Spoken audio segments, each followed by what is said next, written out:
Hello everyone, welcome to our channel Swasthya wonders. ఈరోజు special recipe instant sweet corn dosa. Healthy and tasty recipe, చాలా ఈజీగా prepare చేసుకోవచ్చు. Morning బ్రేక్ఫాస్ట్కి చాలా బాగుంటుంది. ఇందులో ప్రోటీన్, ఫైబర్ ఎక్కువగా ఉంటాయి, దానివల్ల త్వరగా ఆకలి వేయదు. ఇది ఎలా చేసుకోవాలో ఇప్పుడు చూద్దాము. దీనికోసం ఫస్ట్ స్వీట్ కార్న్ని ఒక మిక్సీ జార్లోకి వేసుకుని మెత్తగా గ్రైండ్ చేసుకోవాలి. వాటర్ పోయవలసిన అవసరం లేదు, స్వీట్ కార్న్లో ఉండే వాటర్ సరిపోతుంది. ఈ మిక్స్ మొత్తాన్ని ఒక బౌల్లోకి తీసుకుని ఇందులో కొంచెం జీలకర్ర, 3 స్పూన్స్ శనగపిండి లేదా బియ్యపిండి వేసుకోవాలి. నేను శనగపిండి వేశాను.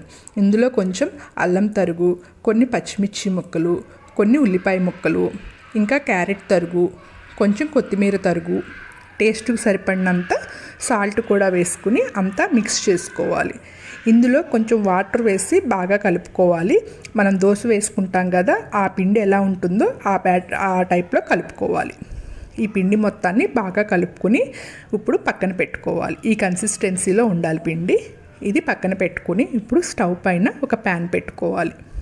హీట్ అయిన తర్వాత అందులో కొంచెం ఆయిల్ వేసుకోవాలి. ఇప్పుడు మనం రెడీ చేసుకున్న పిండి ఉంది కదా, అది కొంచెం ప్యాన్ మీద వేసుకుని, మరీ పల్చగా వద్దు, కొంచెం మందంగా పెసరట్టు టైప్లో వేసుకోవాలి. స్టవ్ని మీడియం ఫ్లేమ్లో అడ్జస్ట్ చేసుకోవాలి.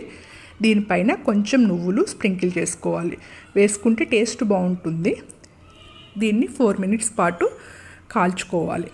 తర్వాత ఫ్లిప్ చేసి సెకండ్ సైడ్ కూడా 4 మినిట్స్ బాగా కాల్చుకోవాలి. పర్ఫెక్ట్గా కాలింది. దీన్ని తీసి పక్కన పెట్టుకోవాలి. మిగిలినవి కూడా ఈ విధంగానే అన్నీ వేసుకోవాలి. ఇది బ్రేక్ఫాస్ట్లోకి చాలా బాగుంటుంది.